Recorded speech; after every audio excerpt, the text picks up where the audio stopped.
Hindu code bill Bharat के सड़क से लेकर संसद तक जिसका विरोध किया गया।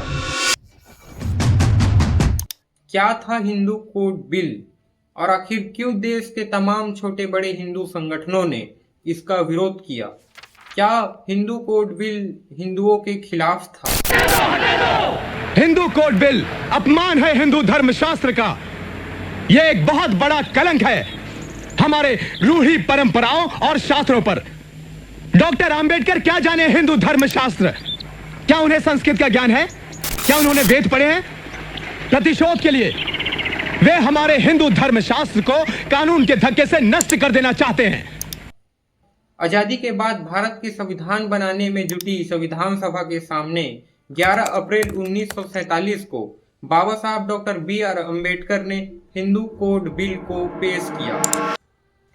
आपको ये जानकर हैरानी होगी, जब भारत आजाद हुआ तब हिंदू समाज में महिला और पुरुषों को तलाक का अधिकार नहीं था।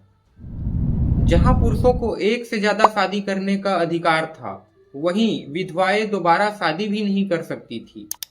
और यही नहीं, विधवाओं को पति के संपत्ति में अधिकार भी नहीं था। हिंदू कोड बिल मृतक की विधवा पुत्री और पुत्र को उसकी संपत्ति में बराबर का अधिकार देता था। इसके अलावा बेटियों को अपने पिता की संपत्ति में भाइयों से आधा संपत्ति प्राप्त होता। इस बिल में शादी से संबंधित नियमों में भी बदलाव किया गया था। इस बिल के अनुसार 2 प्रकार की शादियों को मान्यता दिया जाता। पहला संस्कारिक और दूसरा सिविल। इसमें हिंदू पुरुषों को एक से अधिक शादी करने पर प्रतिबंध और हिंदू महिलाओं को तलाक करने का अधिकार प्राप्त होता। ये बिल ऐसी तमाम असमानता और कुरीतियों को हिंदू धर्म से दूर कर रहा था, जिन्हें परंपरा के नाम पर कुछ कट्टरपंथी जिंदा रखना चाहते थे।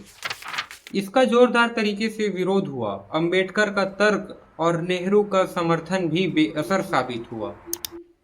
इस बिल को 9 अप्रैल 1948 को सेलेक्ट कमेटी के पास भेज दिया गया।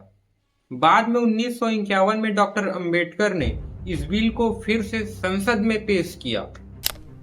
इसे लेकर संसद के अंदर और बाहर विद्रोह मच गया।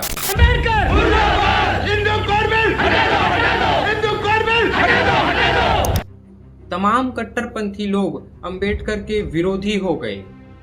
उस समय भारत का संविधान बनकर तैयार था, लेकिन संसद के सदस्यों को जनता ने नहीं चुना था और इन सदस्यों को बहुसंख्यक हिंदू समाज में बदलाव और पुराने रीति रिवाजों को बदलने का निर्णय करना था।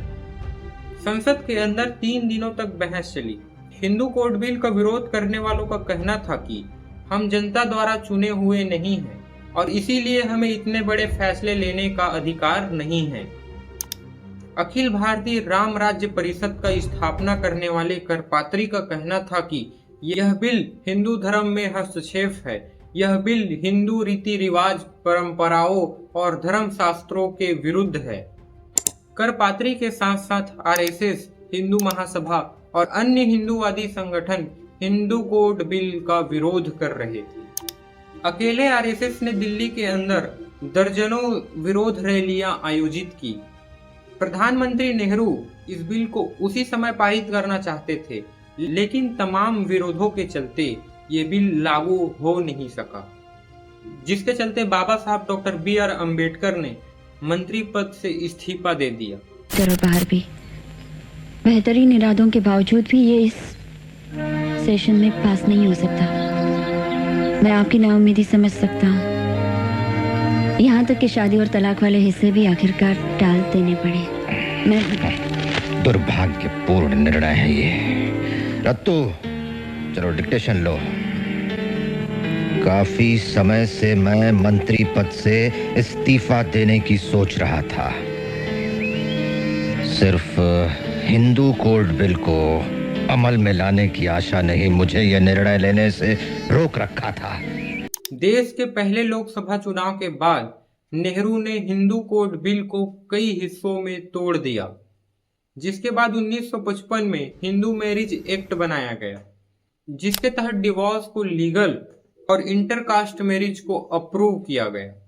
साथ ही एक बार में एक से अधिक महिलाओं के साथ विवाह करना गैर कानूनी घोषित कर दिया गया। इसके अलावा अनेकों एक्ट और कानून बनाए गए महिलाओं की स्थिति सुधारने व भेदभाव खत्म करने के लिए।